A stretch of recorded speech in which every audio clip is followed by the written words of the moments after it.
Well, hello, everybody. You have arrived at your destination. I'm Luka, and this is LUKA58 News. Hello, we're back. It's here. The bit is back. The news is back. We got news, baby. There's news here now. Our producer, sorry, our producer Rongol tried to cancel us because he was not super happy with me bringing in all sorts of creeps and ghouls and nasties into the studio. But that guy is super duper fired now.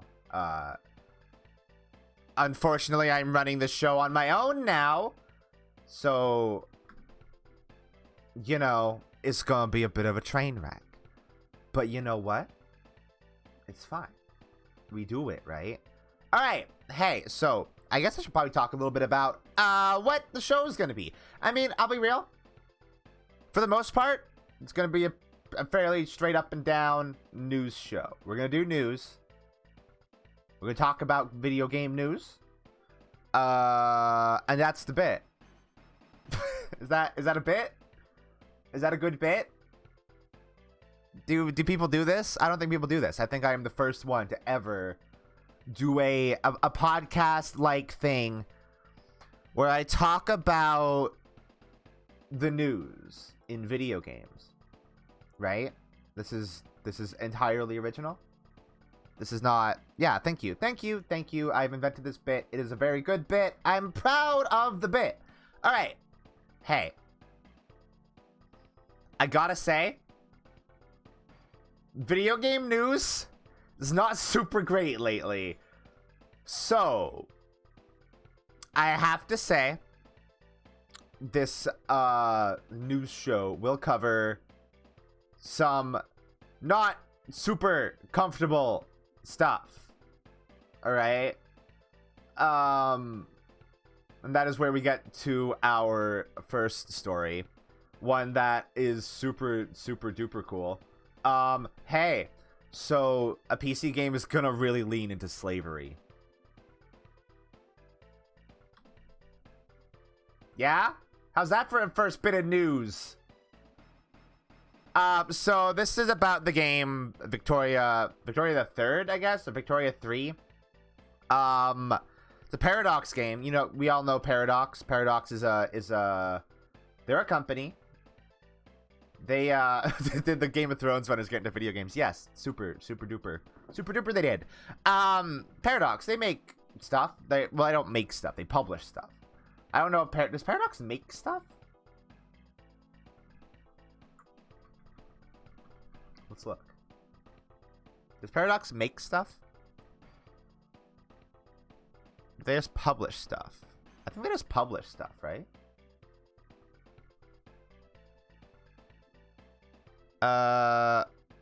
Yeah, they're a publisher. Yeah. So that's the thing. Yeah, they just publish stuff. So I guess they're publishing the new Vampire the Masquerade game, and that's been troubled as well, but that's not the news today. So the game Victoria 3, I guess, or Victoria the Third, I don't know how this is meant to be said.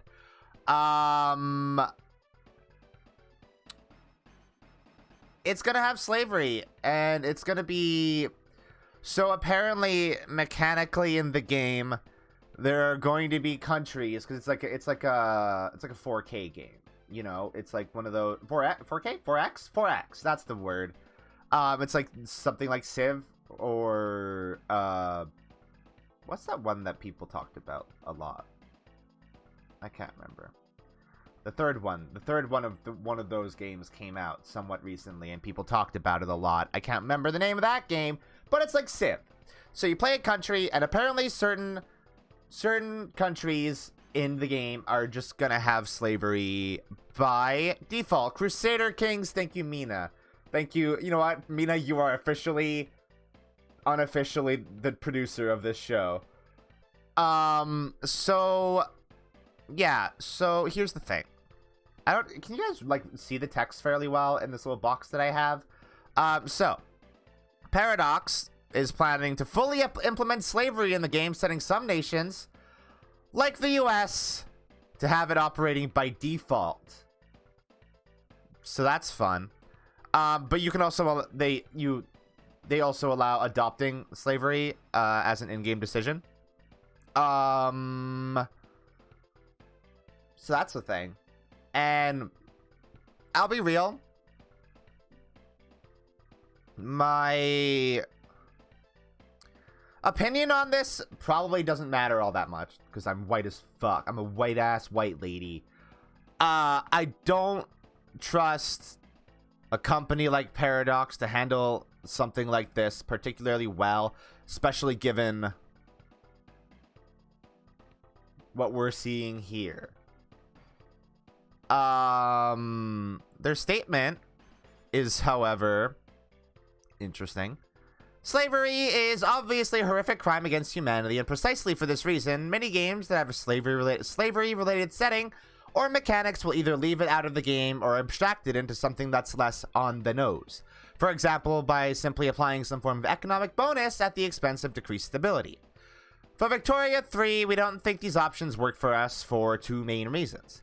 The first reason is that as I mentioned before, it was an important political issue of the day and was a major catalyst for several significant conflicts.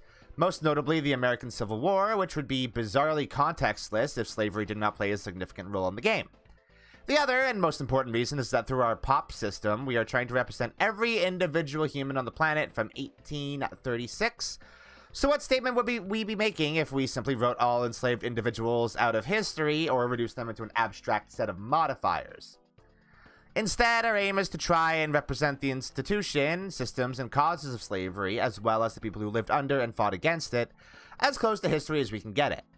We simply believe this to be the most respectful way for us to handle this topic, as well as the way that's most true to the game Victoria 3 aspires to be. I think that, you know what? That's a good statement. That's good. That's interesting for them to say. However, I do hope, with all of this being said, there are actually people of color on their dev team, particularly black people on their dev team, who can, like, shape this into something that is not just going to be, as we've seen a lot in games and TV and movies, some white savior bullshit. Because it has the opportunity to do that. I mean, Paradox is what? They're Swedish? Yeah, they're from Sweden. So, you know, this could go very poorly. It really depends on, do they have black people on the dev team? Do they have black people consulting on the game? And obviously, like, slavery wasn't just black people, but that is one of the most, I was gonna say famous. That is the most well-known examples of slavery in our world. Thank you, Cookie. So I wonder if they're,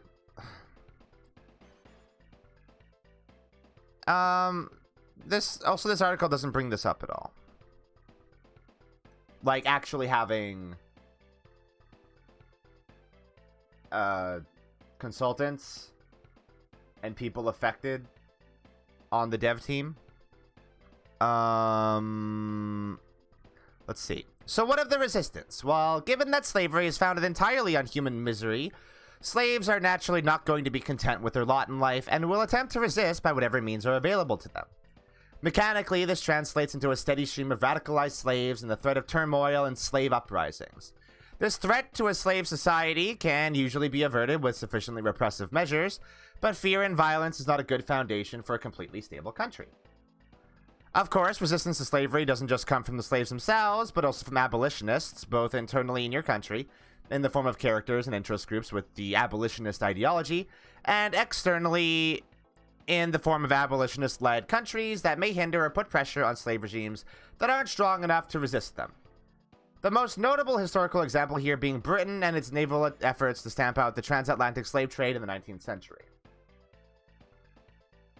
Okay. So this does sound like the whole mechanic of Victoria 2 is managing your consciousness and rebelliousness of your populations. Huh. So these games sound like they might be interesting. However, I don't know. This last bit would make me believe there's probably going to be some white savior bullshit in this game. I do hope, rather than try to do this, they would go for actual historical accuracy. Like, actual historical accuracy. Not like the kind of historical accuracy that Twitter dude bro chuds insist they care about, you know? So that's this story. I guess we will update this when the game comes out and see how it is received and how, you know, that goes, because that'll be interesting. All right, want to move on? This was an unfortunately rough topic to start with, but we got some fun next. We got something fun. We got something good. Hey, guess what? The Epic and Apple lawsuit resulted in both of them getting fucked, and it's great, and I love it. It's so good. It's so choice. Apple has to actually let people monetize their apps on their fucking stupid walled garden platform. And also Epic is just fucked on Apple now. Their developer account is banned. Well, the story talks about this. So I like how this is being presented as an L for Epic, which it is. It absolutely is. Big cheers to everyone who wanted both sides to lose. Yeah, which was every reasonable person, because both of these companies suck. I mean, Epic is like, I will say, I gotta say it. Real talk, real quick talk. Epic does really good shit for indie devs by funding their games and giving them like big stacks of money to like live off of and help develop their games, with the only exchange there being limited exclusivity to the Epic Store platform. That, I will say, that is really good. I think it is incredibly good of Epic to do that. Also, Epic isn't making phones that spy on you and break down so you buy another spy phone. This is correct. However, who the fuck knows what Tencent is doing? And Tencent, Epic is like mostly owned by Tencent, right? So we never know what, like, Tencent's kind of weird, but like not much more weird than like a Google or an Amazon or, you know. It's just people get really scared of Tencent because they're a Chinese company. People are really fucking xenophobic. Arguably, Amazon and Google are far more destructive to society than Tencent could ever hope to be. And gamers just don't want to think about that, because capitalism, good. Anything that capitalism produces is good. The end point of capitalism is good. It's great. It's excellent. Anyway, so the news story here is that Apple is just completely banning Epic's developer account for up to 5 years. So what's the actual deal here? Yeah. So the deal is, this is a tweet from Tim Sweeney, as reported by Kotaku. Really, you know. Yeah, so Fortnite will be blacklisted from the Apple ecosystem until the exhaustion of all court appeals, which could be as long as a 5-year process. So Fortnite is not allowed on Apple devices for at least 5 years, which, that's gonna be a fucking huge hit to Epic, actually. Epic's gonna lose a lot of money because of that. Because iPads, iPhones, shit like that were a massive platform for Fortnite, because that's what kids play games on. They don't play games on PCs or these little boxes that we have that we call consoles. They play them on iPhones and on iPads. And that is where a lot of the monetization, that's where they get a lot of their monetization money. From kids who play on like their mom and dad's iPhone. You know what? That's maybe a little bit reductive. People play on their iPhones and iPads, and they spend money because it's really, really easy to spend money. However, Apple made it incredibly difficult to do so. But Epic was raking in huge amounts of money, even with the sort of like backed up way that you have to monetize apps on Apple platforms, because you can't just be like, okay, you're gonna give me money on this app on Apple. You have to do kind of some like fucked up shit to do it. You gotta go to like external sites, that sort of thing. You have to do that for Spotify as well, I think. I'm pretty sure. Which is super annoying. And that's obviously just a way for Apple to eliminate competition via inconvenience, making something slightly more inconvenient than the competing service that Apple provides. Yes, Apple wants 30% cut of all transactions in all Apple products, which is why you have Spotify and Fortnite linking to external sites, so you can. Oh yeah, that was the fuck. Listen, my news brain is bad. A lot of stuff happens in this industry, and it's hard to keep track of it all the time. It's not that you can't monetize things on the App Store, it's that you have to pay a 30% cut to Apple. And the thing that like Spotify and Fortnite were trying to do was link to external sites, so you pay them on the external site, so it doesn't go through Apple at all, so they get 100% of the revenue. Well, not 100%. There's still like fees from payment processors and stuff like that, but you get the point. Yeah. Tencent is definitely an evil video game corporation, but they are probably not more evil than like Activision or like a Google or like an Amazon, because I think it's interesting to say that Tencent is a video game company when Tencent is just like they're like a tech company, basically. They invest a lot in tech, and video games just happen to have a lot of tech. Anyway, so get fucked, Epic. That's the main point here. Epic cannot have Fortnite on Apple devices for up to 5 years, which is dope. And even then, who knows what the fuck Apple is going to do, like, once the appeals run out. If they're even going to reinstate the account then. I don't think they would have any legal grounds to do so. But, you know, they could just go to court again and see what happens. That'll be fun. That'll be fun for everybody, you know, watching all that. I gotta say, it is super satisfying to watch both of them fucking lose. Considering, like, Epic is... Like, truly, I do think Epic does a lot of good things for the video game industry. Especially for indie games. Like, the Unreal Engine licensing stuff is super good for indie games. And, like, the publishing deals are, like, obviously incredibly good. Not the publishing deals, the exclusivity deals. Those. But the way that in this whole Apple versus Epic thing, Epic weaponized their audience of predominantly young, impressionable children / teenagers in this, like, fight against corporatism or tyranny or whatever, when really it's just two multi-billion-dollar megacorps duking it out over who gets to make more money every second of every fucking day. That's all it ever was.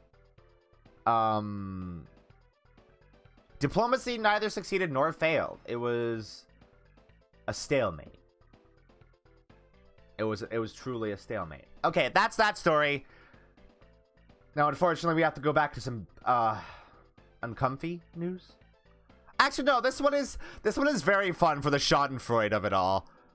But, like, it links to very unfortunate stuff. So,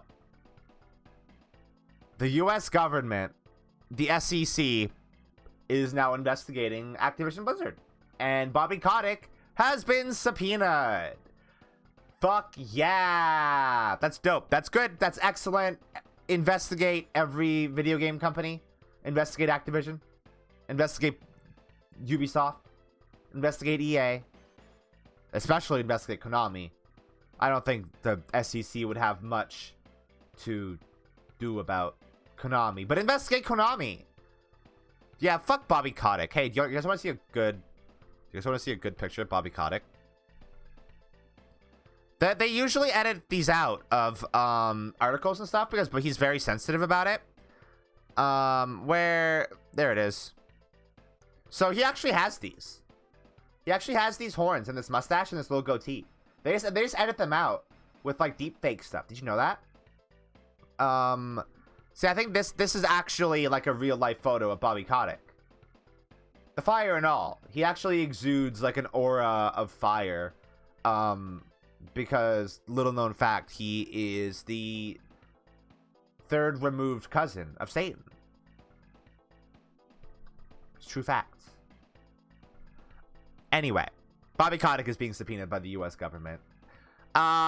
So the actual news story here is that the US Securities and Exchange Commission has reportedly launched a wide-reaching investigation into Activision Blizzard, with the government agency looking into how the embattled publisher handled the multiple allegations of sexual harassment, abuse, and toxic behavior that became public following a California Department of Fair Employment and Housing lawsuit filed in July. So this would probably be about how Activision Blizzard was basically threatening employees to keep quiet and not talk to the Department of Fair Employment and Housing. How Activision Blizzard shredded documents mid-investigation by the Department of Fair Employment and Housing. How, you know, developers at Activision Blizzard basically have the sword of Damocles hanging over their head, and if they should talk and say the wrong thing, that shit will drop, baby. Just literally shredding documents. The wolves are at old Gil's door, baby. And they're shredding documents, getting rid of all their tax information, getting rid of all the HR reports. Hey, get banned, fucker.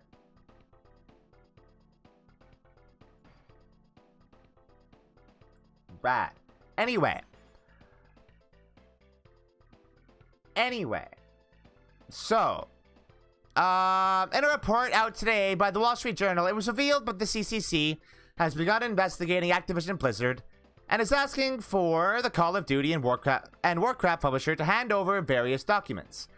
These include the personnel files of 6 previous employees and records of CEO Kotick's communications with executives relating to the numerous complaints of sexual harassment and discrimination levied against Activision Blizzard staff. So Bobby's in a world of trouble right now. He has to get off the boat. Hey, don't get ahead of me. Hey, don't get ahead of me. You're cutting ahead. That's not allowed. I am the news.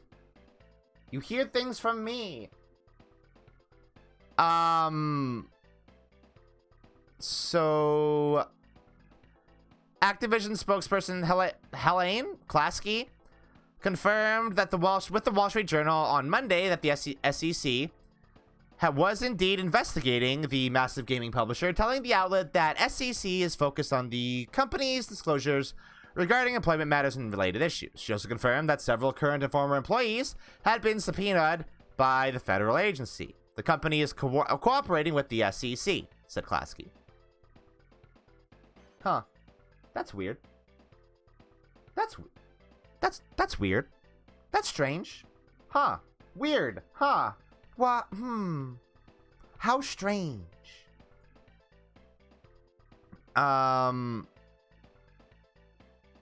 Yeah, so Kotaku does make a good point here. The investigation is not necessarily about finding justice for the victims of the horrible abuse, but instead about looking out for the company's investors who probably aren't happy about its recent cycle of bad news. Get fucked. Another one. It's so fun lately. This is new. The Wall Street Journal explains that the SEC is investigating to figure out whether Activision and its executives correctly and adequately disclosed allegations of workplace harassment and gender pay issues to investors and other related individuals, and if these disclosures happened quickly enough, according to the documents seen by the outlet. So this is also on top of the Department of Fair Employment and Housing investigating Activision Blizzard being shit. No other like real way to say it. Being shit. A lot of women were sexually harassed at Activision Blizzard. A lot of people of color were treated horribly. And that is putting it lightly. So the rest of this article goes on to summarize all of that. Oh, wait, Bobby Kotick replied, apparently, in the time between me seeing this article. Activision Blizzard CEO Bobby Kotick responded to these latest events earlier today, claiming that leadership is deeply committed to making Activision Blizzard one of the best, most inclusive places to work anywhere. God, shut up, Bobby. There is absolutely no place anywhere in our company for discrimination, harassment, or unequal treatment of any kind. Yeah, well, there sure fucking was, actually, wasn't there? That's a lie? That's a lie, actually. That's just not true. Because there was a place for discrimination and harassment and unequal treatment of all kinds in your company. Because it happened for decades. A woman died because of it. You can't just say that this shit has no place in your company when there's a culture of it embedded in your fucking company. Because at that point, Bobby, you are lying. While we continue to work in good faith with regulators to address and resolve past workplace issues, we also continue to move ahead with our own initiatives to ensure that we are the very best place to work. We remain committed to addressing all workplace issues in a forthright and prompt manner, except for actually doing anything about what our workers demanded during the walkout. We're not going to do any of that stuff. We're just going to do our own thing. Don't worry about the demands of the workers who walked out and went on strike to make a point and made demands. We're not going to do those. Ever. Never. Because we're Activision Blizzard. Instead, here's what we're going to do. Nothing. Until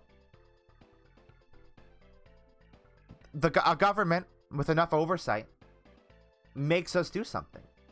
That's what we're going to do. Anyway. Coincidentally, Overwatch 2's boss is quitting Blizzard for some time off. Aww.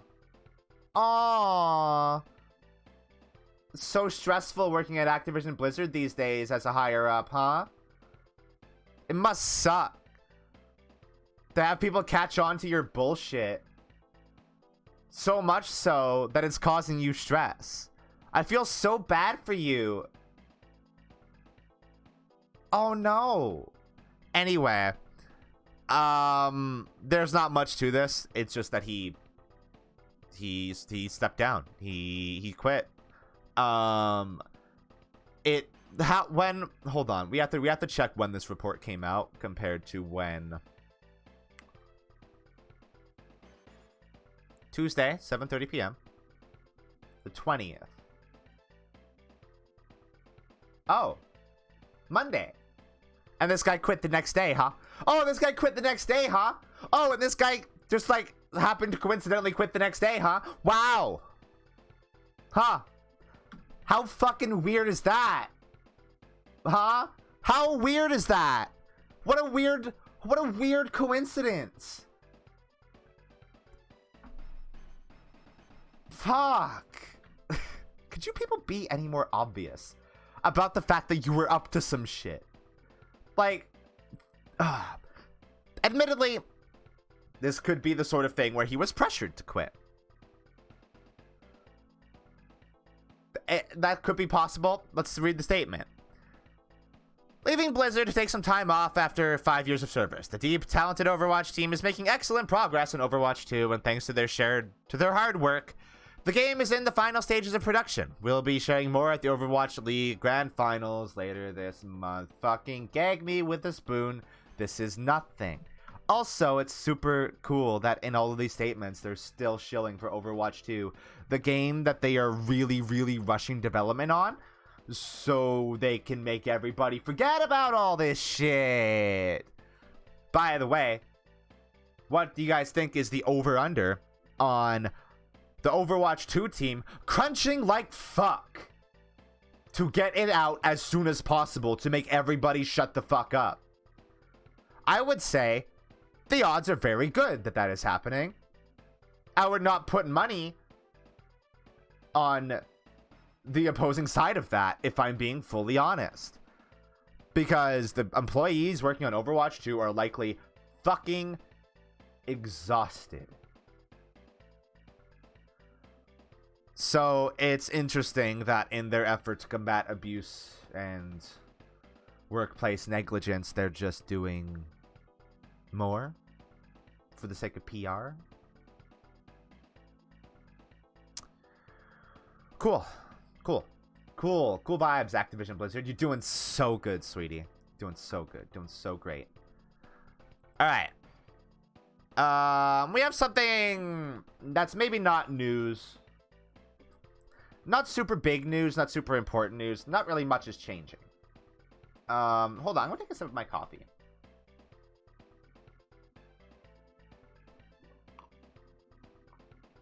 That mug over here is just for show, actually.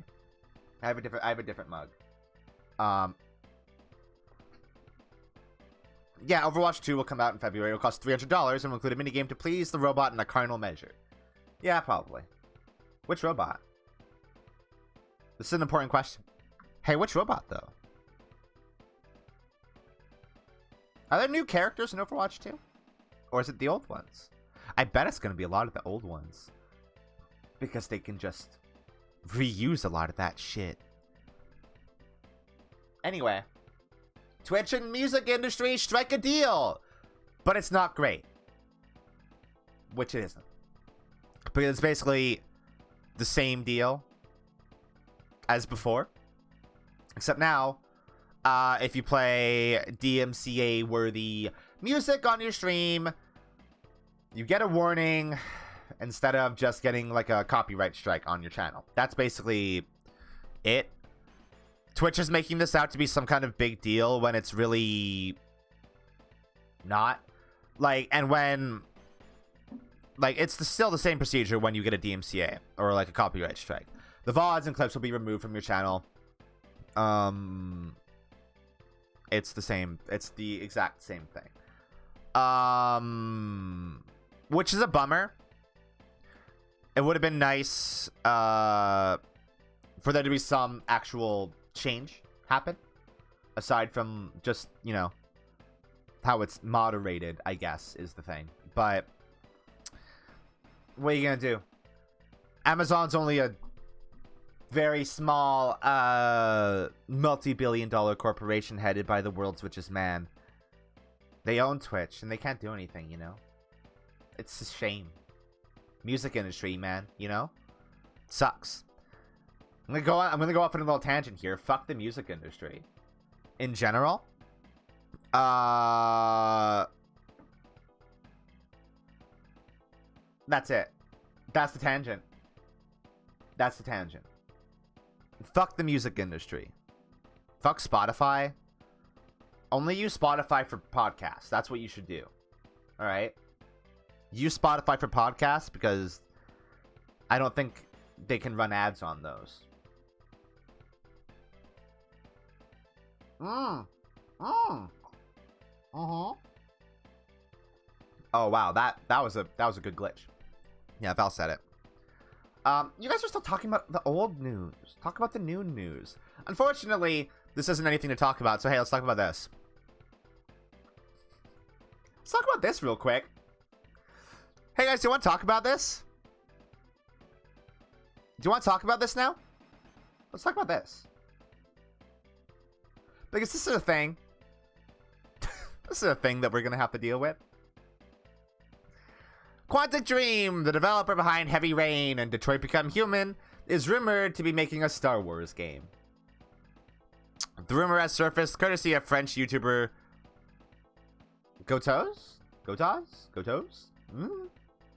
Who reports that the studio is signed on with Disney. This follows the company's shift to multi-platform after a long history of working exclusively with Sony. Yeah, a very long, storied history of working with Sony.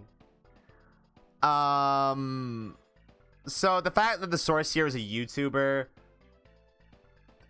that makes it so that it might not be incredibly reputable. It could very well just be a load of bullshit. Who is it? Is this a reputable person? Let's see. Let's look at their YouTube channel really quick. Let's see if this is a real person who does real content and isn't just some clickbait dipshit. Let's look at this thumbnail. That's all we have to look at. Oh, you know what? But you have 6.5 subscribers.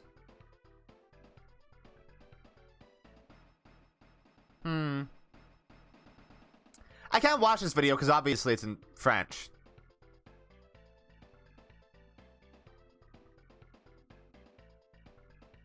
Are there English subtitles? No, I don't think there are. Hey, wait, I think he's doing my bit. What the fuck?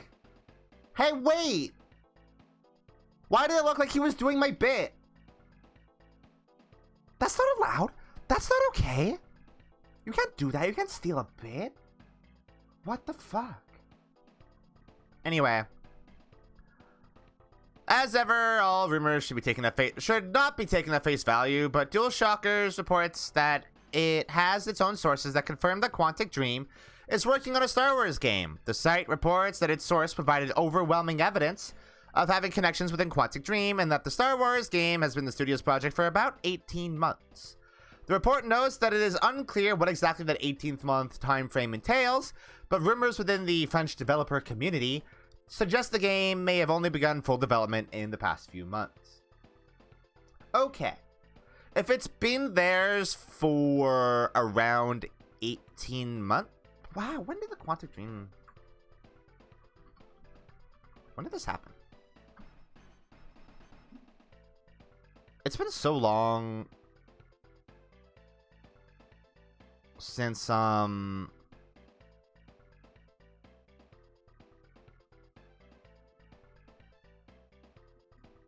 it February last year? What the fuck?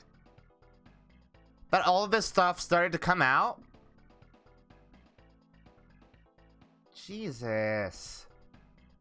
Alright, so I was gonna try to give some credit because this deal might have been made before it was made clear that Quantic Dream sucks shit and David Cage sucks bigger shit, but no.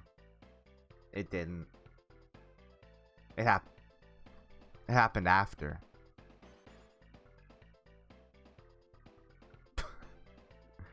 Cool.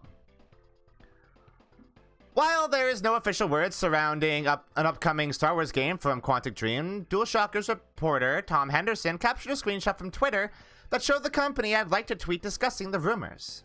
This far from confirms that Quantic Dream is making a Star Wars game, of course, but the studio has since removed its like from the tweet. Wow, this article is from IGN, huh? While it remains unclear whether Quantic Dream will announce a Star Wars project in the future, one game from a galaxy far, far away that has been confirmed to be in the works is a remake of Star Wars The Knights of the Old Republic. A new version of the 2000 RPG was announced at this year's PlayStation Showcase, and will feature Jennifer Hale as she reprises her role as Bastilla Shan. The upcoming KOTOR remake is set to be coming blah blah blah. Okay, so this is an IGN article, huh? Because you notice what this article doesn't mention once at all. The lawsuit, the reports of the toxic culture at Quantic Dream, the reports of David Cage being racist and sexist and anti-Semitic, all that stuff. This sure is an IGN article, huh? One step above a fucking GameSpot article, but still an IGN article. That's the news on that. Real talk. I had long planned to do playthroughs on this channel of multiple David Cage games. I had planned to do Omicron. I wanted to do Fahrenheit and Heavy Rain. And eventually Detroit Become Human. And then all this stuff came out. And no. Not happening. Which is why we play other janky Dreamcast horror games instead. That's why we do that. Fun fact. Fun fact! Fun fact. Yeah, remember when David Cage used Elliot Page as a shield against criticism? I remember that. I very clearly remember that. Remember when David Cage and Quantic Dream modeled Elliot Page's nude body without his consent and put it in Detroit? No, not Detroit. Beyond Two Souls? Is that what it's called? Beyond Two Souls? Beyond Good and Evil? Terminator? That game is basically Terminator. But bad. Alright. Now. Last piece of, like, news. Article news. This is neat. UK! Wait, hold on. Can I get a better... This is not what the gamer website should look like. No, that didn't work. I'm on, like, a mobile... I'm on, like, a mobile version of the site right now, and I don't like it. Nope. Okay. Whatever. UK enforcing stricter rules against in-game microtransactions, which, at first glance, fuck yeah. Unfortunately, it's not really preventing anything. It's not, well, okay. It's not stopping anything from happening. It's, The Advertising Standards Authority in the UK has issued new guidelines for microtransactions. While these new mandates aren't thwarting in-game purchases, their purpose is to ensure that game advertising clearly states the monetary value of any purchases a user may make, which is good. That's admirable, because so many of these games try to obfuscate how much money you are spending on them with multiple premium currencies, with multiple different ways to spend money. I think most recently we saw this with Pokemon Unite, with its multiple premium currencies, all of which get you things and stuff and characters, and let you level up items that have game balance stuff. Yeah, big fan of turning dollars into gems and gems into jewels and jewels into cards. Exactly. That's how they do it. It's money laundering. It's literally money laundering, is what it is what these companies are doing. It's digital money laundering. As noted by Eurogamer, under the ASA's new guidelines, any in-game ads featuring premium currency would have to clearly show how much money you'd have to spend in order to purchase it. So, say silver is the premium currency of a particular game, an ad listing 100 silver must clearly state that you'd need to spend $10 to get it. So that's alright, that's fine. I wonder how they do that with, like, the multiple levels of obfuscation, though. Like, would they have, like, when you convert a premium currency into a different premium currency, do you then have to translate that into how much money the second premium currency is? I hope so. Otherwise, you're not really doing much with this. Otherwise, this is, like, nothing, actually, right? The advertising must also make it clear that the user is purchasing a virtual item for a certain amount, $10 for example, which is worth less. Ads must also refrain from baiting customers via timer-based deals and best value offers, which all of these games fucking do. Every single like mobile game or like FIFA will say like, oh yeah, the most expensive one is the best value, or limited time offer on the most expensive way to get our premium currency. These offers are always on. Always. And it's never on. It's never a sale. You're paying as much as you realistically should be for what they are trying to sell you. Well, I mean, that's not true. You should be paying nothing for the stuff they're trying to sell you, because it's all stuff that used to be in games that you could just unlock. But you get what I mean. However, the ASA noted that there's a difference between games where premium currency can be earned and ones where premium currency can only be purchased via real-world money. These guidelines target the latter. So these guidelines target nothing, actually. Because the thing these companies do is that they love to let you earn little tiny amounts of the premium currency via playing the game.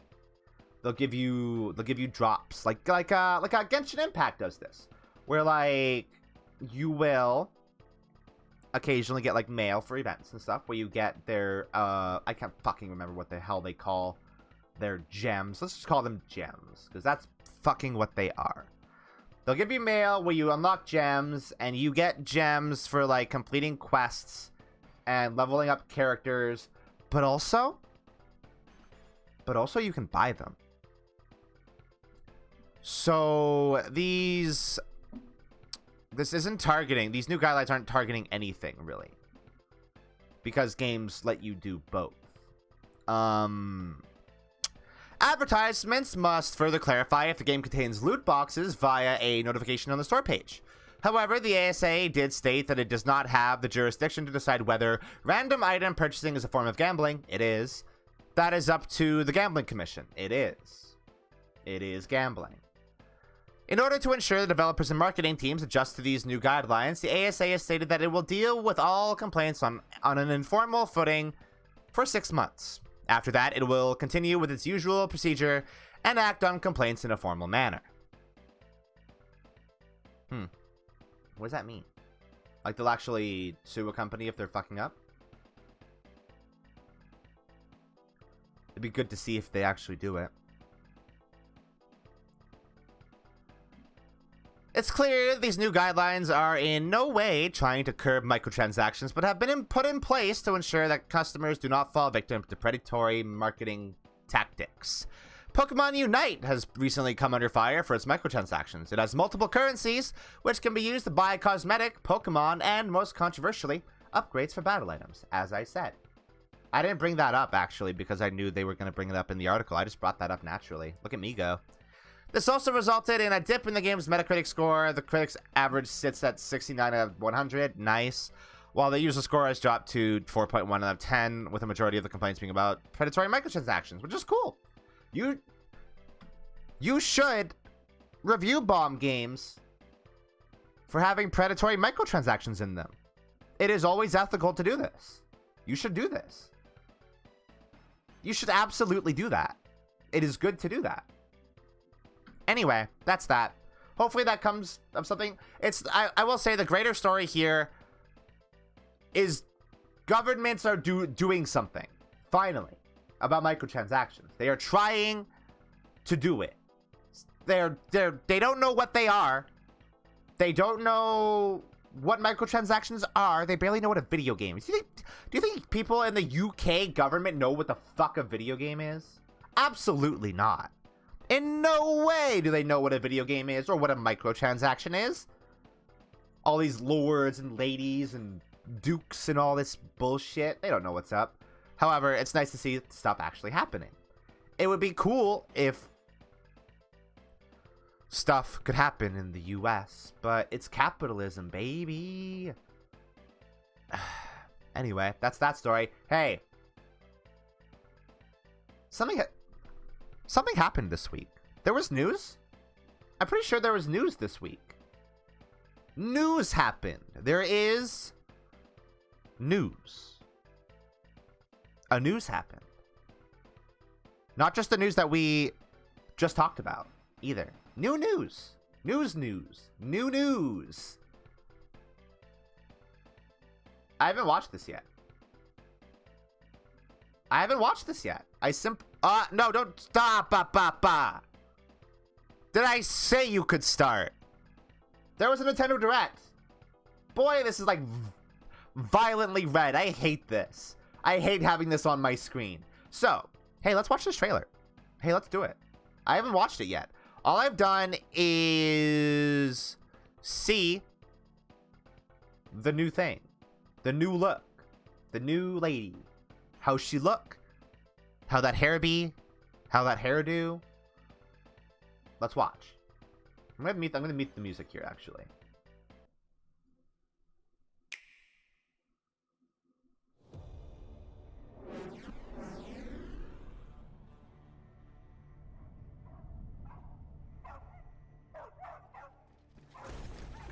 Man, this looks like Astral Chain, huh?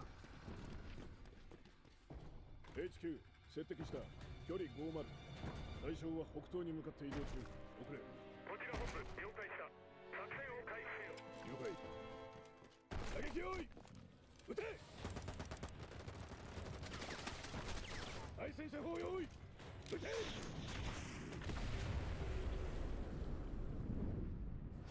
Cool. I love explosions.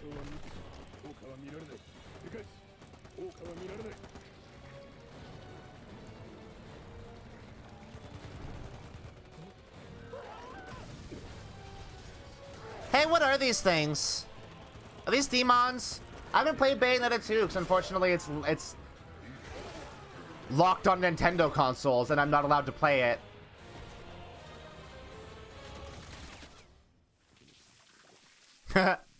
Cute. Hey, this is Astral Chain. Astral Chain 2! It's here.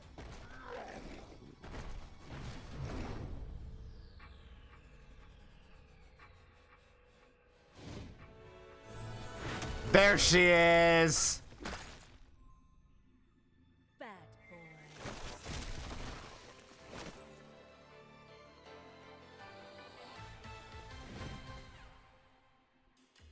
It seems I'm unfashionably late.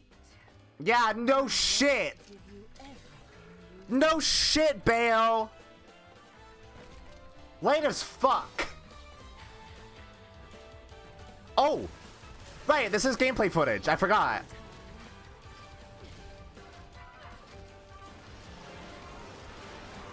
Yo.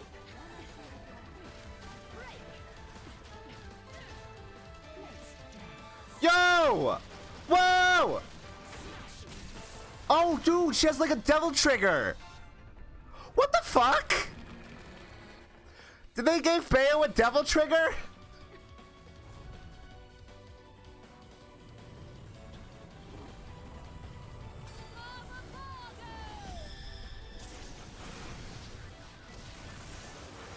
Oh, yeah! There it is. Whoa! Oh, they're doing some wonderful 101 shit with this game, aren't they?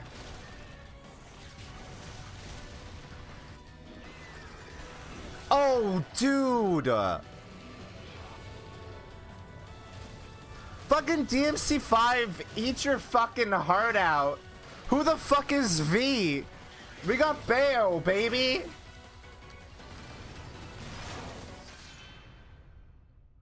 Alright.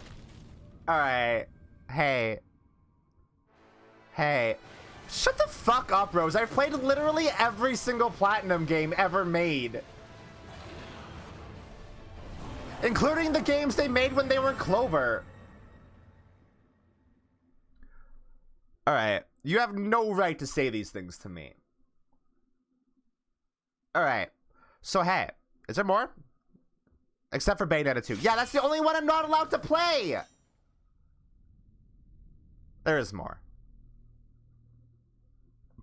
Hi, Virgil.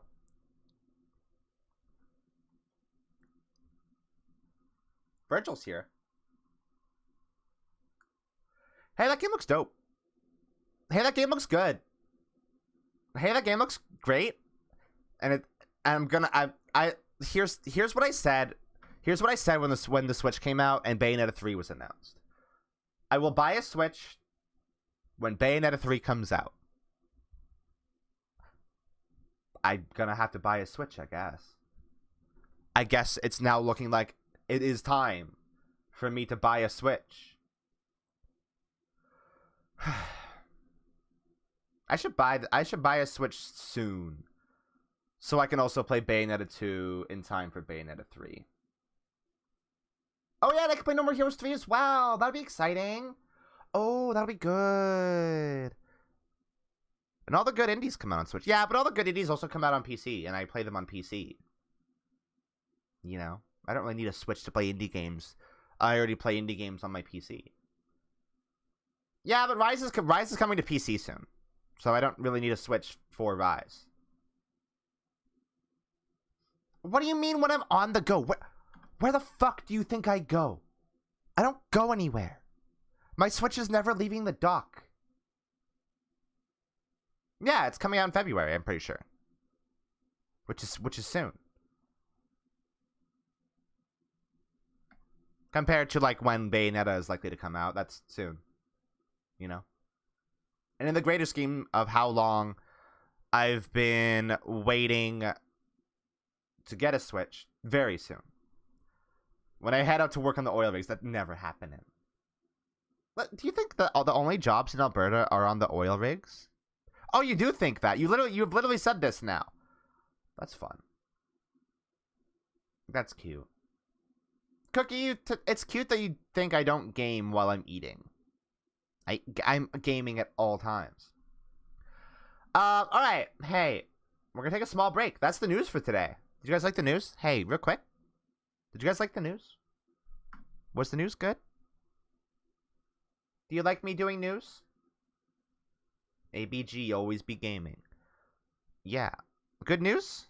Am I good at news? The news was good? The news was very bad, but you did it well. Thank you. That's the ideal, I guess.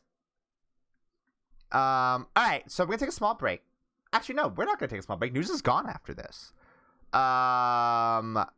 News is over, and when we come back, you will get to watch the new show, the new hit television show, Ghost Punchers HQ. And I hope you're ready for it, because it's going to be super good. Goodbye. Have a good week. We'll be back with news. More news. Next Sunday. News old. We need to go get new news. We'll be back, okay? Goodbye.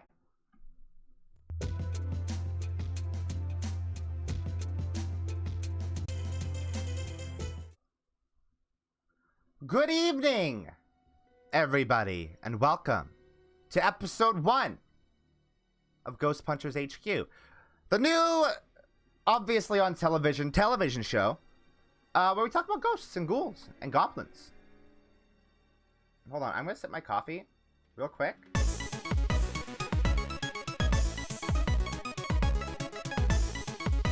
That's normal. I'm normal now. So thank you for gifting us up to Cookie Roast. It's super cool, super great. All right, so the conceit of this show is that we're gonna look at ghost videos. Are y'all excited? Are y'all vibing? Are y'all ready for ghost videos? I got some good ones. I got some pretty alright ghost videos, and I got some dog shit ones. So, okay, if you've followed me for a while, you know ghost videos and things like ghost videos are a special interest of mine. I watch a lot of ghost videos. And something that really annoys me when I watch ghost videos is ones that are fake. Obviously fake. Not in ways that, like, you know, people are making them up or they're edited, but just in ways that they don't understand what is happening in the video, and think it's a ghost. And they don't understand things like video compression or frame rates, stuff like that. So we're gonna look at some ghost videos that I think are all right. Some of these are taken from r/paranormal, so they have backstories. I don't really care about the backstories because they're nothing. I will briefly summarize them. And that's about all I'll do, okay? Does that sound good? Is this one going to autoplay? This one is going to autoplay. Hold on, I have to pause this one. Because this one is not a YouTube link. What do you mean it's constantly growing and shrinking? I don't know what you're talking... I don't know what you're talking about, the cross. Why are you talking about the cross? This is a ghost show. We don't got Jesus here. There's no Jesus to be found here. Alright. So, first ghost video is this one's kind of a doozy. We're gonna watch it. So, this one, a lot of ghost videos are orbs. Do you see that at the bottom? Do you see that? That's an orb. That's a ghost orb, apparently, supposedly. And then it kind of goes away. So, the thing with this story is that apparently the person who recorded the video woke up in the middle of the night thinking that he had heard the doorbell. And in the Reddit thread, they admit that usually it is a fairly common occurrence that he and his wife experience auditory hallucinations in their sleep. I know I have this sometimes where I think I hear something while I'm like in that like semi-lucid state in between sleep and awake, where I think I hear something but I didn't. So oh, it's follow bots. Is it? Absolutely follow bots. This one followed twice. Absolutely follow bots. Why did it pop up twice? Oh, I see, because they're two different ones. We're trying to talk about ghosts here, motherfucker. Get out of here. So, okay, let's look at this orb again, shall we? Let's look at it. So do you see how this video has compression on it, obviously? And there's light flooding into the backyard. So what this video is, it's not a ghost, unfortunately. It's not a ghost. It's a moth. That's why it's like hovering around and then it, you know, goes down. There's light in this backyard that's attracting the moth. It's a moth. And I think, if I recall correctly, you can actually see it fly off close to the end of the video. Yeah, you can kind of see. I don't know if you can see it because we have the video pretty small for you, but you can kind of see around here. Oh, around here, you can kind of see it fly off. So it's a ghost. It's a ghost. It's a moth. That's a moth. That is like, that's not a ghost. So, score 1 for me. Not a real ghost. Here's another orb.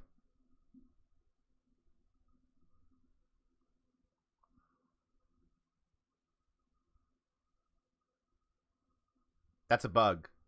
That's a bug crawling on your camera. And it's not in focus because it's focused on your porch. That's a bug on your camera. That's a bug on your camera. No, it's not a ghost. That's a camera being focused on your porch. And because it's in that specific focus, the bug on the lens of the camera is out of focus and blurry and doesn't show up as well.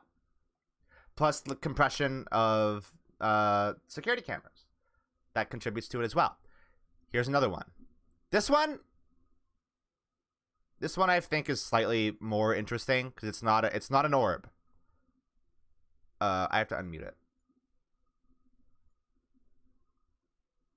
Oh, you guys can't hear anything. See it past my shaking. This one is on, okay? It's mom. See what I mean? It's fucking. You can hear it. You fucking Now, Mom, nope, no. now, interestingly, at the last second there, the last little bit of the video, Mom, nope, no. Mom, the light Mom, like Mom, physically switches off, which I'm not an electrician, so I don't know if that's a thing that happens. Like, the lights are obviously faulty wiring in the house. I think I read. Oh, let's actually go to the Reddit thread. I think I have it here. Do I have it here? I do. So some people in the thread have posited that obviously it's not a ghost.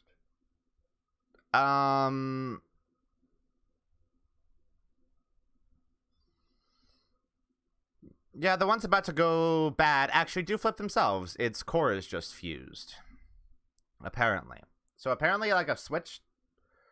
Apparently, I don't know how light switches work, but it could also just be a switch flipper, which is a good suggestion from this Reddit user.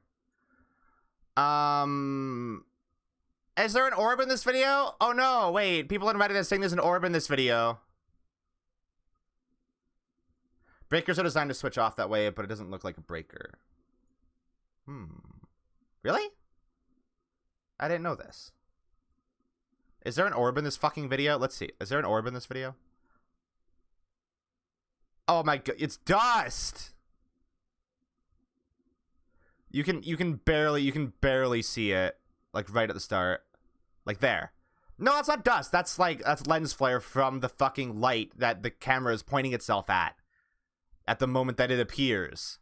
Also, there's obviously compression on this video. You're not gonna get people who say ghost orbs are real are like some of the dumbest people ever. They're not real. They're not a thing. It's dust. It's a bug. It's bullshit.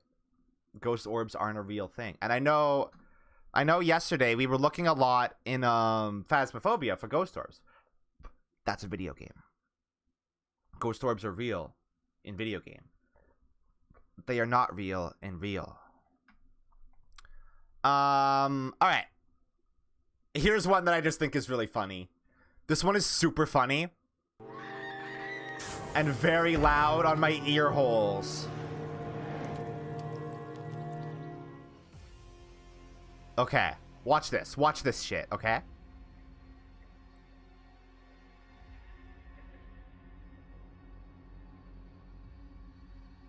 Watch this. Watch this. Watch this.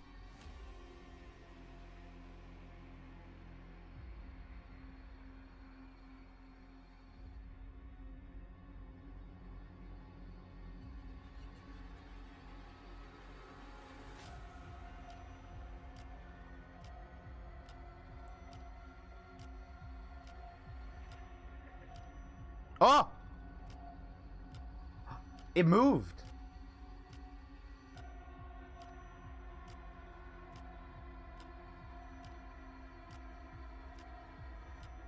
Yeah, sure, let's do that. Let's get the facts clear here.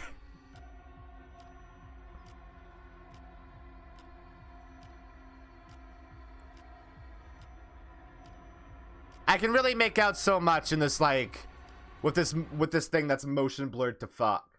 Anyway, this is obviously fake. This is not, like, you see, like, this is probably the easiest thing that they could edit in, like, DaVinci or, like, Premiere Pro. With, like, what's, like, some kind of, like, filter over it to make it look like it's part of the video. You see how it's over the grass here? But they're trying to present it as if it's further off in the background. They're trying to do some kind of, like, mask here. It's not working. Really. And, like, what is this? What is this? It's an object. What is it? We don't know. It's an object that just happens to be in this field. And we just happen to capture it on video, floating and moving around. And that's it. I also don't believe that this is a real timestamp. That doesn't look like a real timestamp to me.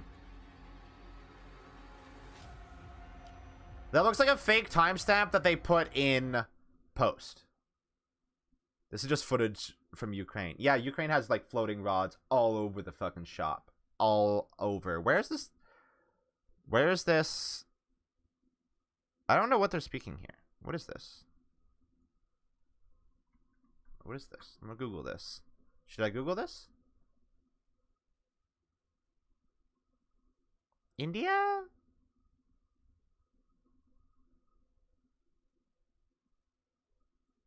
India? Maybe? So yeah, that one's obviously fake. Hey, do you want to watch a real good ghost video though? Like an actually good one? Hey, all the good ghost videos are from Japan, which is suspicious. It's incredibly suspicious that all the really good ghost videos come out of Japan. Almost as if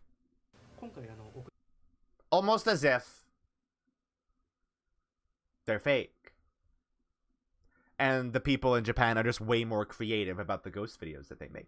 So this is a YouTube channel, a Japanese YouTube channel of ghost hunters. This sort of thing is really big in like Japan and Korea. I watch a lot of Korean ghost hunt videos, and they're actually pretty good. No, I don't think there's any like jump scares in the video. There's just like nothing's gonna come out and scream at you. There's just gonna be some like, it's just gonna be kind of spooky. All right, so they put so this woman came to these people, these ghost hunter YouTube people, and was like, I have I own this property that used to belong to my grandma, who recently passed away, and the one rule of the house whenever we were there was that we should never go upstairs. And the backstory here is that the grandma's sister was going to be married. And the fiance called off the wedding right before the marriage. And soon after that, she went missing. And one of the rooms in the upstairs is locked with a padlock. And you're just never allowed to go in there. And so this is a video of the lady who now owns this property, quote unquote, investigating, quote unquote, the upstairs, looking around, seeing what's up there, because she's never been allowed up here before. Thankfully, there's subtitles on these videos. So there's no jump scare. There's just gonna be a sudden creepy thing. It's not gonna like jump out at you, but it's like you're not. Just watch. She's looking through the crack of this door.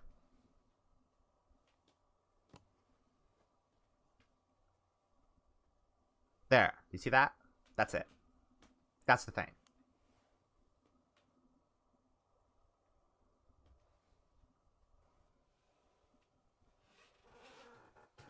It's a face.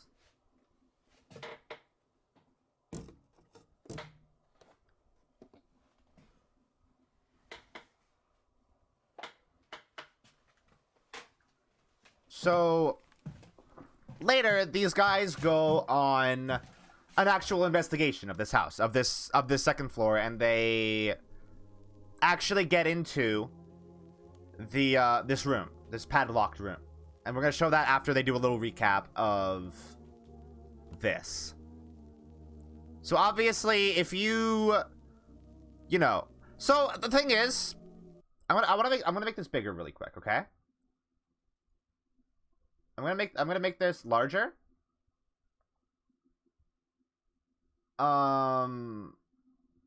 Where is my group for this? There it is. I'm gonna make this a little bit bigger. Actually, I'll just take up the background for now, real quick, real quick. I don't know if you're gonna be able to see what I'm trying to point out here with that though.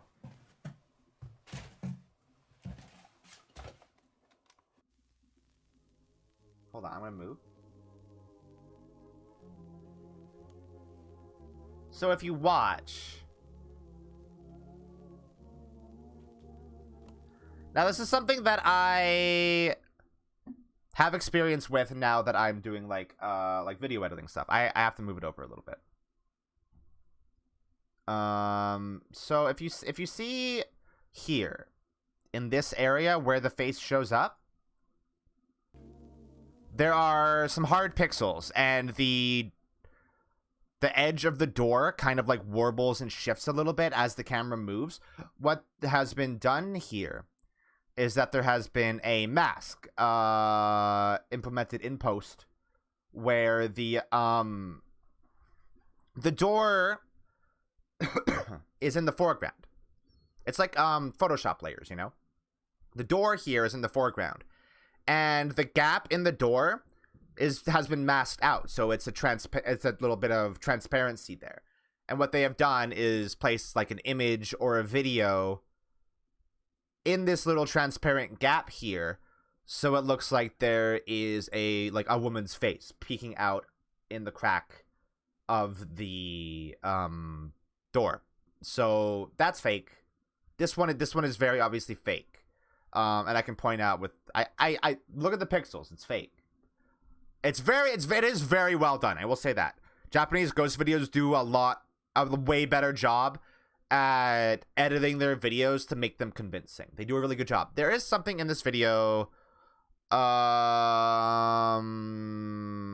might be in the part 2, but they look around and there is like a photo. It might be in the second part of. Is this where they go? This might be where they break into the room. Yeah. Okay. I want to find the second version. The second. It would be 25. I want to find the second video of this like short series, because there is something I think is funnily fake. Like it's clearly not real. There is this. So, okay, we'll get the background. Let's watch the subtitles.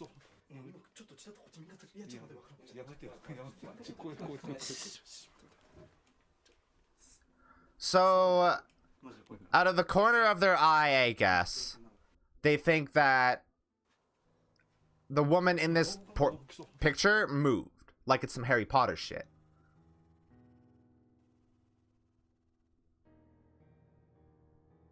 And in the video, you can kind of maybe see it a little bit. But in the video, I mean, obviously, this is a factor of compression. This is compression making it look like the head in the portrait moved. See, like, these are not left and right, and like these are just from different frames in the video, you know? So this is compression making it look like she has moved. I will say it is really smart of them to actually say that in the investigation, actually like verbalizing it, so they can then change things in post or make it look like that is what actually happened. So they actually, it's like yelling cut, you know? So when you know when the scene ends. It's quite good. So these videos are somewhat convincing, and then it gets to a point where the girl who owns the property comes in, and it all breaks down. And it's like super campy, and I love it a lot. She starts getting weird.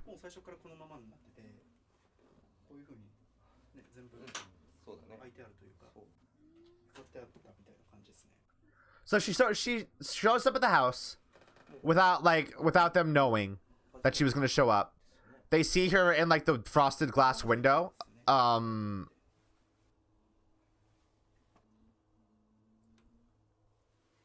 she's here.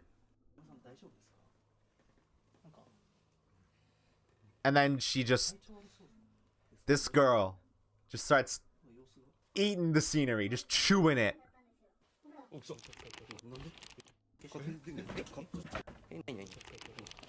She's blurred out, yeah, because she wanted to remain anonymous. Look, listen. She starts giggling like an evil child ghost. ちょっと、ヤクさん、ちょっと、もう行こう。This is a thing that happens. It's like, look, the camera's upside down. It's like they're fucking purposely trying to make this look as creepy as possible, right? 本当に行きますよ。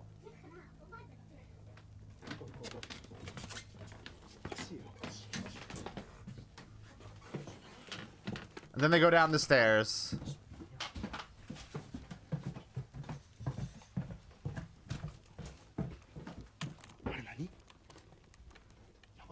And she's watching them. That's it. That's basically the whole thing. And then for some reason they have one of their members stay in the room alone at some point. And they think they see something moving in a closet, and that's like, oh, it's right here. Here it is.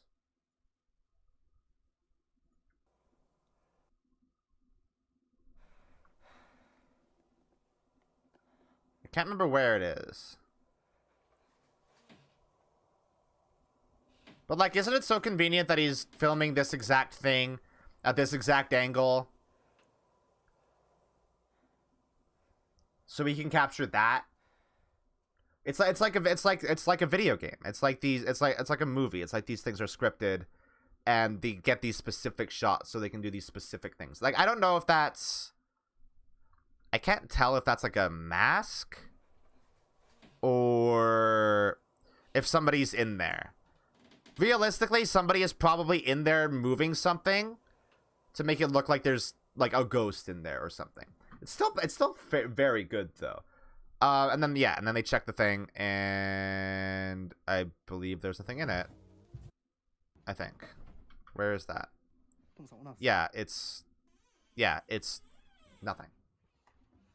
No ghost. Wild, right? So wild, there's no ghost in there. All right. So that's that. All in all, I will say Japanese ghost videos are probably some of the most. I'm not gonna say that they're compelling evidence of ghosts, because they're not, because they are obviously edited to high hell. I have proven that with the mask in the alleged first encounter with the ghost in this house. But they are genuinely like actually pretty scary. They are legitimately really good, like short, almost like found footage horror movies. And they actually put effort into making them good and interesting, and they put effort into the editing of them. They are far less embarrassing than faked Western ghost videos. Way less embarrassing. I also like how this channel categorizes different videos. With like medium, spicy. And the most recent one that we watched was hot video. That is a hot video. Yeah, look at that, hot. The previous one was spicy, though. I wonder if hot is more than spicy, or if spicy is more than hot. Hot is probably more than spicy, because it got a weird possessed girl in that one, right? All right. So, now that we're done with quote-unquote reality, here's what we're going to do. Because, again, if you followed me for a while, you will know that along with ghost videos, I like unfiction a lot. I like unfiction projects. I was deeply entrenched in Marble Hornets when I was a teenager. That's another one. That's cool. Oh, there's a bunch of them. You know what? I'm just going to turn alerts off. Yeah, good. Wait, that's the wrong scene. Nope, that's the wrong thing.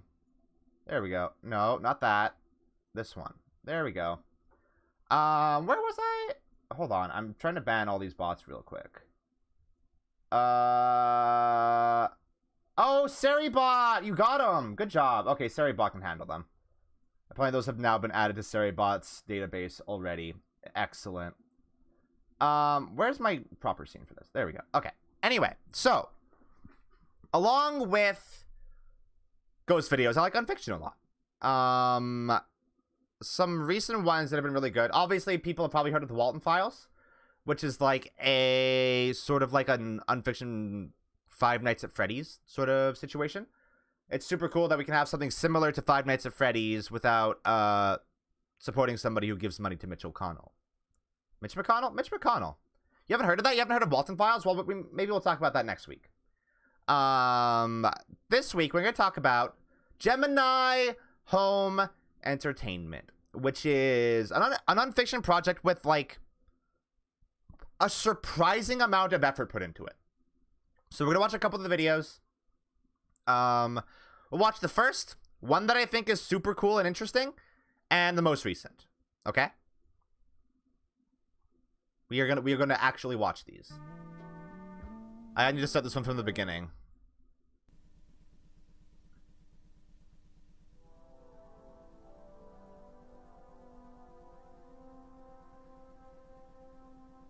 I will say up front, I think this is one of my favorite video series ever. It's really good. I'm in here, by the way. I'm one of the world's weirdest animals.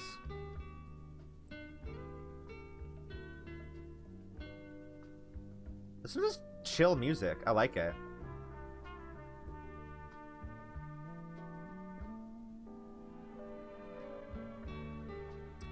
So this is like a top 5 list of weird animals in Wisconsin. I think all of Gemini Home Entertainment generally takes place in Wisconsin.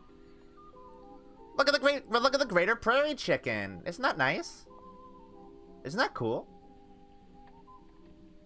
Look at it. Native to Central North America, greater prairie chickens are well known for their prominent air sacs and protruding ear-like feathers.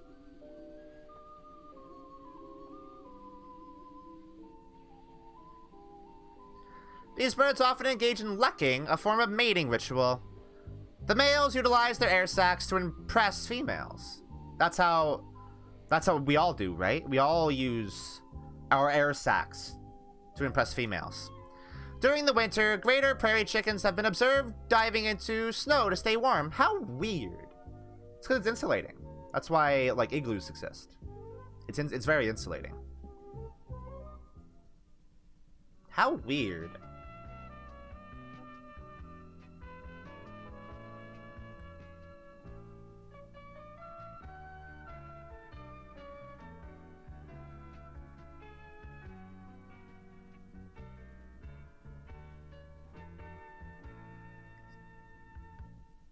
We're just having a nice educational time.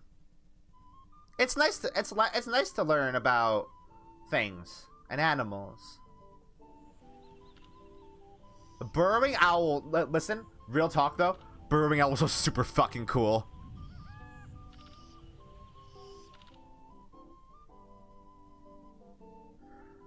Once found all over the Americas, this small critter is now far more elusive, probably because of deforestation. As their name suggests, these owls create large burrows for the nest instead of creating ones in trees.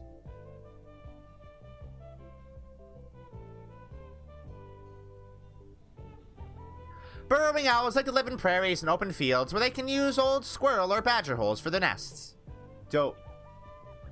We got some burrowing owls out here, actually, because I live in the prairies of Wisconsin.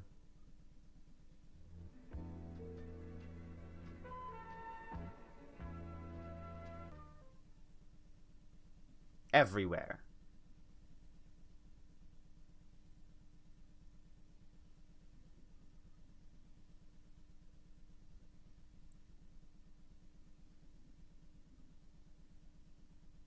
This one's gotta be cute like the other ones, right?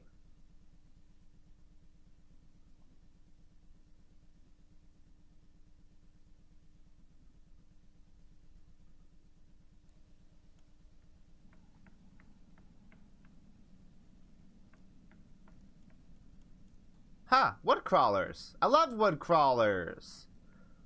I know exactly what those are. I've seen them. Found all over North America, these animals are excellent hunters, being able to tread most terrain without making a sound.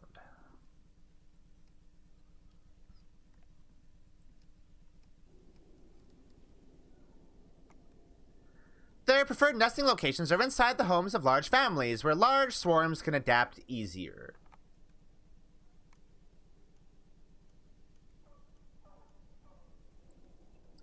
You will hear screaming.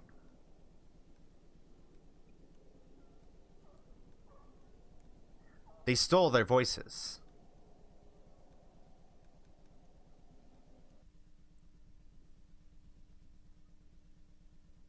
Burn the bodies, lest they stand up again.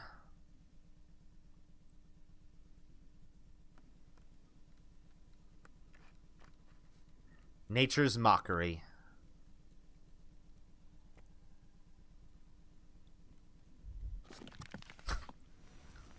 That's so cute.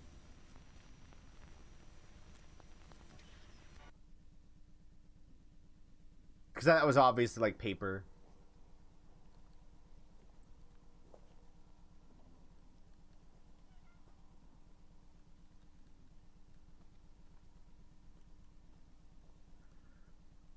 Yeah, we're learning a lot. It's very educational. I didn't know word crawlers were such a problem. Gotta keep it in mind.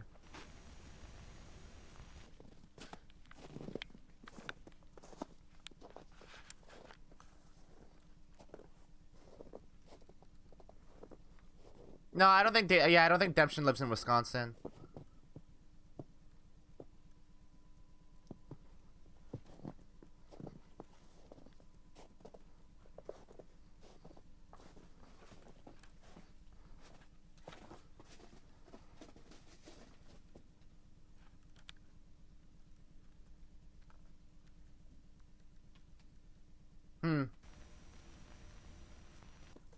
They making noise.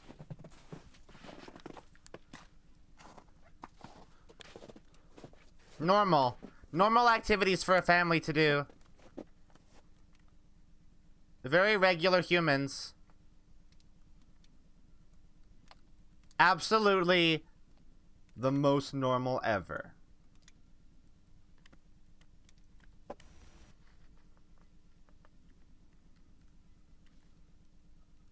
Very safe, very normal.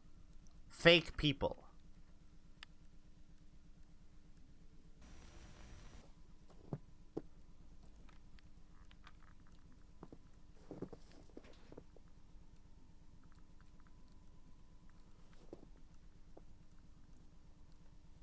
They don't... Do you see that? There were no, like, limbs moving when that person... Look. They just glide.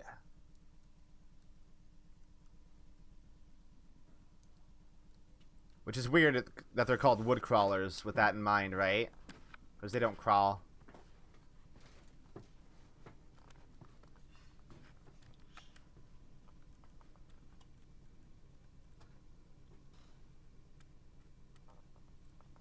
There's a lot more in this video than I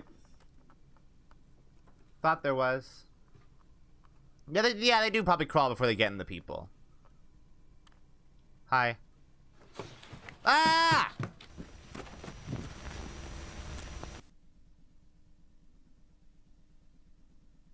Very normal.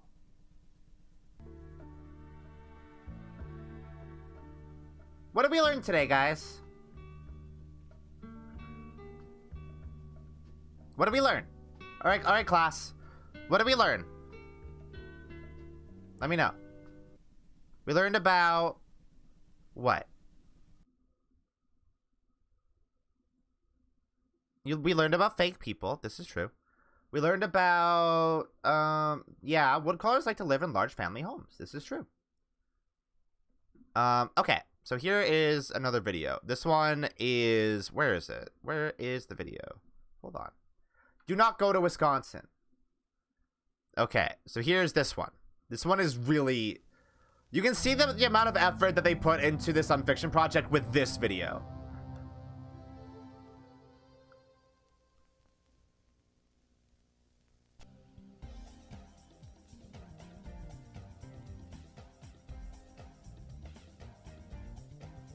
So, this is a real game.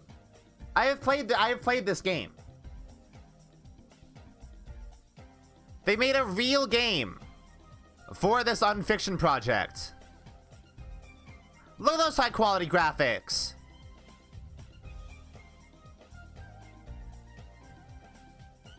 Get a key.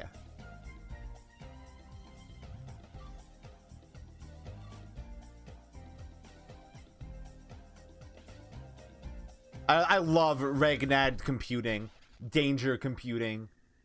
Here is footage of this video game now. It is very good and normal.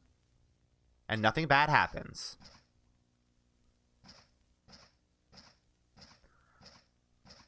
So all of those little, like, huts there, you can go into all of them, and they all have little VHS tapes of all the Gemini home entertainment videos.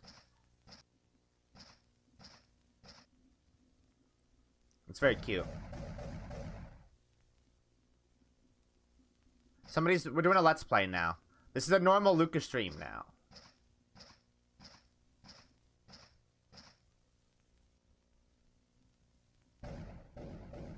Pet shop? Pet's Cop.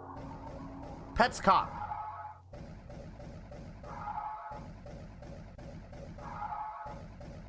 I will say this game here doesn't like directly relate to. I mean, okay, it directly relates, but it's not about this game. Pet's Cop. The premise of Pet's Cop is the game. That's not the premise of this.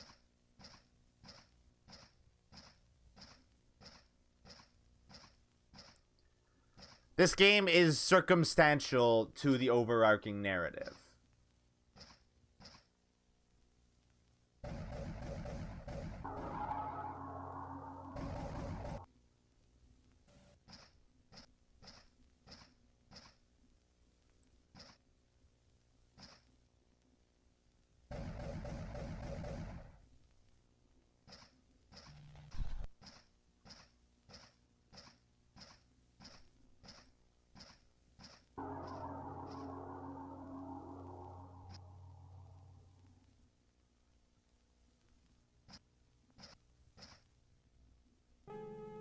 You did it! Yay! No, this is being captured on a VHS tape. They don't have a capture card. This is actually being recorded on a VCR, like we used to have to do in the old days.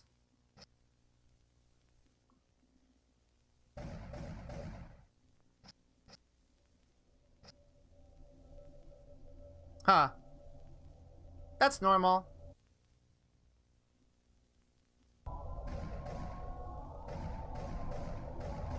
That's good and normal.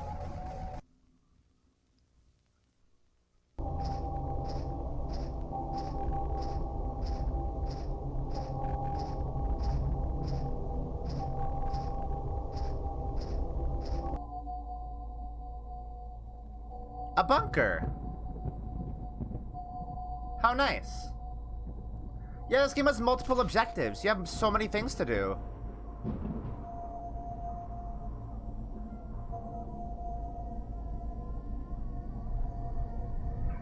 Hey, that looks familiar. Huh. I feel like I've seen that before. That's weird.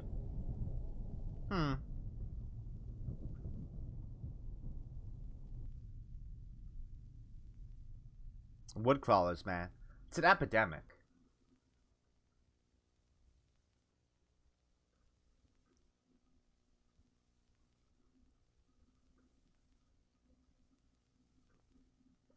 Does this have the... It does. It does have the ending of the game. This game has multiple endings, by the way.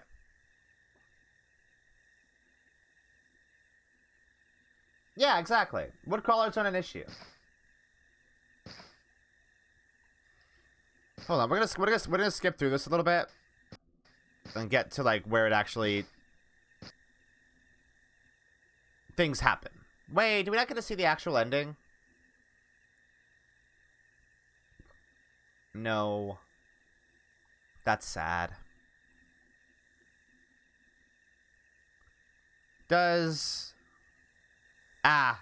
Yeah, that does happen. Good.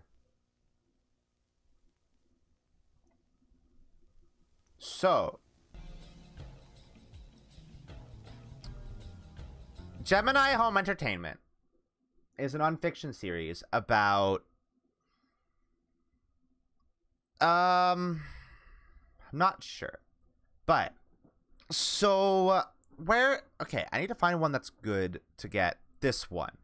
This one will really solidify what this one is, what this is about.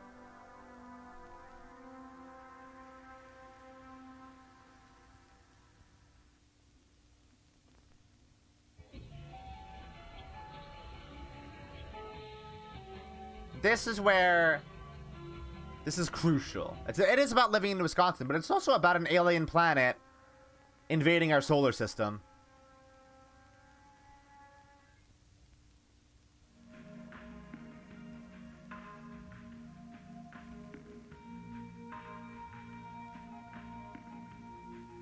It does do this. That is correct. That's true. That's accurate. The sun is pretty important. Mercury! It is very hot.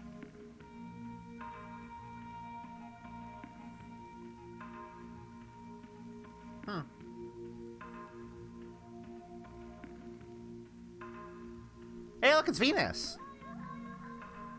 This music is so good.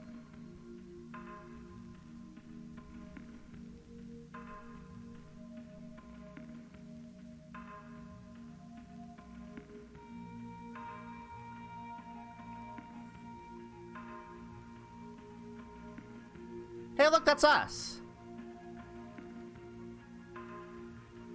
One of the only planets in our solar system capable of supporting life. One of. One of. One of.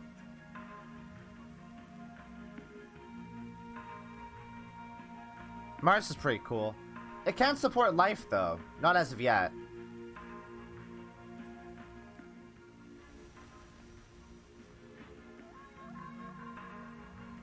Huh. Hello, Jupiter.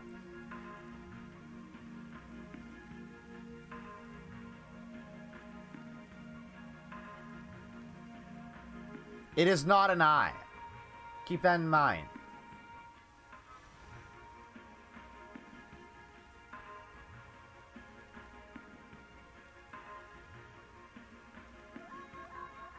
Is that true? Could there be a core of Saturn? They are the gateway. Hey, look, what's that? Hey, what's that? Huh?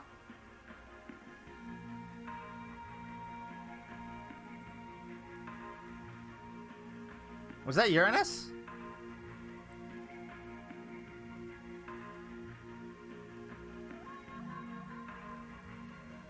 Hi, Neptune.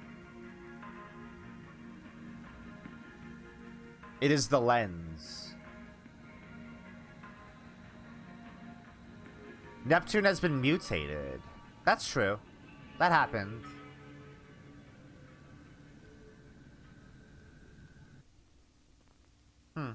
Weird. What was that? Oh, I know that one. That's, right, the iris. I thought that was like one like Pluto that isn't a planet anymore, right?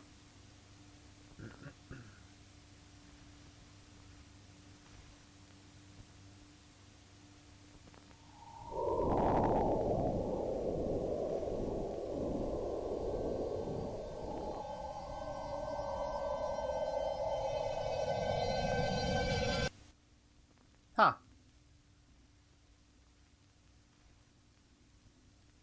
Huh.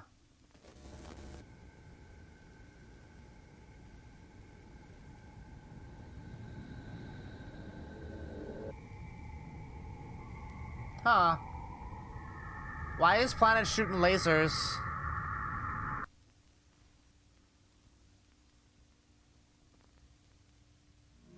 Hey, I know that one. Pluto's good. What a good planet. It's not going anywhere. It's with us forever.